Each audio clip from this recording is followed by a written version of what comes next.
We walked you through all the main spaces of the home, but now we're going to take you into the bedrooms and bathrooms.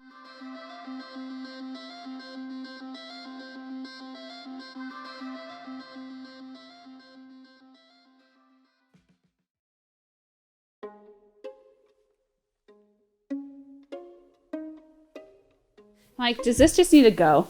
It might be nice to break up. There's a lot of white right now is what I'm feeling. Yeah. It's really pretty. So maybe we do this in the primary bedroom?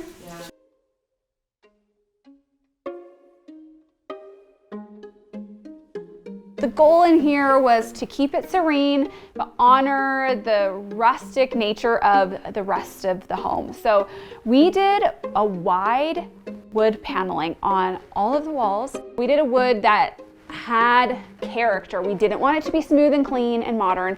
We wanted it to be a bit rustic. We did a thin layer of paint so that you got like a texture and it wasn't just like a solid tongue and groove throughout. I haven't done this treatment in a home before, but I love it because you're getting the softness from this like light kind of putty color, but then you're getting that rustic texture coming through. We carried that color on the walls, the trim, and the tongue and groove on the ceiling. And then we had exposed beams that are stained to match the ceilings in the rest of the home. I loved this bed so much, but when I saw the height of it, I was like, oh, this isn't gonna work, it's too low. But we added artwork that's a large scale above it and a pear, and it perfectly fills that space. So if you're working with a bed that has a lower height, you can fill the height visually with artwork above.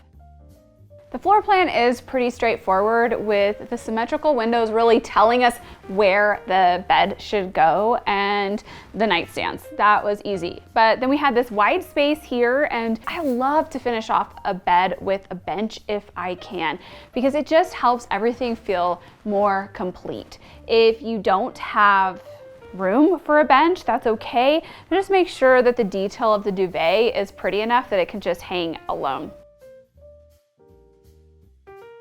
When designing, I like to find purpose in every corner. For example, we have this really beautiful vignette here, and I think that the room has so much more dimension and purpose when you create a grouping of furniture that works together. So we have this chaise, and then we have the lamp that acts as a reading light, and then behind it, we have incorporated artwork, and this all works together to keep this corner interesting and layered.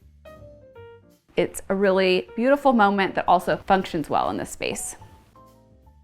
One thing I love to do when selecting drapes is, yes, you can do contrast, and that's a look that I love, but if you're going for a really like calming feeling, having the drapes or the shades more closely match to the wall color creates that. With the size of our bed, if we had hung the drapes, they would have covered the windows a lot. So we just matched the fabrics, but changed up the style. I often see people place their rugs in their bedrooms way too close to their nightstands. And the goal is to fill and ground the room. And also, if you can make your room feel bigger, then I say go for it. And I think that when you pull the rug farther down this way, you give more visual interest to the foot of the bed, which makes your room appear larger instead of everything pushed up against the nightstands. I love to incorporate a fireplace in a bedroom if I can. We would have ended up with a really long blank wall in here, and that's fine, but I think that this adds a lot more architectural interest. We even carried this stone detail into the bathroom behind the tub, which I will show you next. In every primary suite we design, we want to make sure that the bathroom feels connected to the bedroom, but still feels like it's its own space. So with the color palette, that's where we get the continuity here. We have the putty on the cabinetry, we have the wood on the ceiling. We've tied in other parts of the home with the marble detail on the countertops with this really beautiful OG edge. We've carried the tone of the entry floors, this like dark gray limestone. And then one of my favorite details here is we mounted the light fixtures to the mirrors, and then we did a marble trim instead of individual mirrors. In the shower, we did one of the coolest tile details we've ever done, and I'm really excited to show you. We did a Carrara and a brick lay on all the walls, but then we incorporated this border. We did like marble liners and then stacked them one next to the other to create this like reeded detail on all sides. When we are designing showers, we definitely want to do a mosaic on the floor because that allows the shower to slope into the drain. We changed it to this little hex detail because I think that like helped break up some of the rectangular shapes we have on the main floor and the walls. We have a floating marble bench, and when you do that look, you have to be prepared to brace that huge piece of stone in the framing of the home. So when it was framed, we had these huge steel like brackets basically that hold up this bench. If you have a more like normal size shower, if even it's a bit small, you can do like just a really little ledge just so it's enough to like put up your feet to shave. Okay, so I'm gonna take you through to the other two bedrooms in the home. We've got the laundry room, we've got the bedroom, and then we have our first guest suite. Hey, you separate them so that not everything's landing in this corner of the room? Okay, yeah, I'm good about that. When I'm designing a guest bedroom, I don't always know who is going to be the guest there, and so we want to keep the feeling calm and inviting, but I also feel like I can incorporate a few more patterns than in a primary suite. I think primary suites we try to keep very sophisticated, and in here we can be a little bit more playful. To keep the costs of the cabinetry down, we did a drywall window seat, and then we topped it with a really beautiful oak. Yes, this is the splurge here, but you get this nice finished look. But we also were able to save by not doing custom cabinetry across the entire window seat. I love this bedroom, but my favorite part of the bedroom is the bathroom because I love the color of the vanity and the design. It's all so great. Before I get there though, there is this cute little hamper detail in the closet. So this is, it's not fully custom cabinetry, but you can ask closet companies to incorporate little details like this that make it so much more functional. You've heard me talk about this like dark gray limestone that we've carried throughout a few rooms in the home. And notice that we didn't just put the limestone in on like one end of the home. The home feels really balanced with the color scheme throughout. And then I think my favorite thing is just this vanity is so awesome. The cabinetry design incorporates like these drawers and these tiny little knobs that are a detail we use on furniture a lot. But I'm gonna show you something that's gonna blow your mind. Ready? That's a door. Because we have a sink that sits here, we couldn't actually do a drawer, so instead of doing a false panel, we created a door. We did the dark stain on these mirrors to tie in with the floor stain that's throughout the home. And I love that it adds richness. And then we added in the antique brass on the sconce, and it has like this wrapped little woven detail here.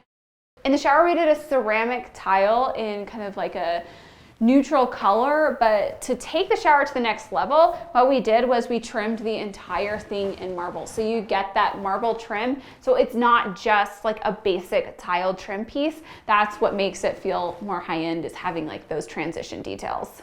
I feel like this needs to be pushed forward. There needs to be a little play table with play chairs. Through here, this home is staged, right? So it's going on the market and we don't know who the client is, but we styled this as a nursery with all of our McGee & Co stuff that is so adorable. I am done having kids, but it kind of makes me want to design another nursery. We picked the Morris & Co wallpaper. It was in a really neutral color, so I felt like it was very versatile. Like it could be dressed up, it could be dressed down. One thing to note is that we did pattern on the walls, and then we also did pattern on the drapery. We did a neutral like striped fabric, and it works because the color palettes work together. I think that the safe choice would have been to do just like a solid cream, and that would look great too, but I think the pattern play just keeps it interesting. You might be falling in love with many of the pieces in this room. Not all of them are on McGee & Co. yet, but they will be launching in a future season.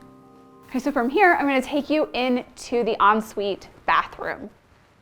This bathroom is a bit moodier than the room that adjoins it, and I love that. I love that transition from light to dark, and we have really tied in the wallpaper on the floor. So it has this great like kind of gray and cream, and we tied that in a different pattern on the Zalige tile floors, and it's this octagon and dot pattern that I absolutely love and had to have in this bathroom.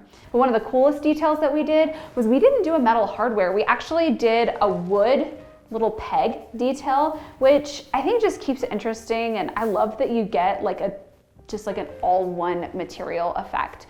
We could have kept this all the way closed, but I like to mix vanities in homes between like all closed and some with shelves, because otherwise everything just kind of feels a little heavy. And I love a basket for storing toilet paper and towels.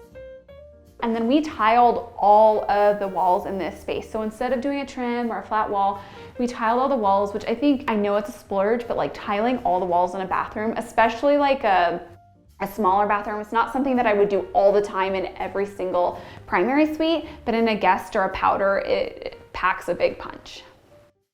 We have walked through all of the bedrooms in this home, and even though this is a spec home that doesn't have a homeowner yet, you see that really thoughtful details go a long way in making a home feel unique and personal, and that's something that you can do when you are approaching the design of your own home.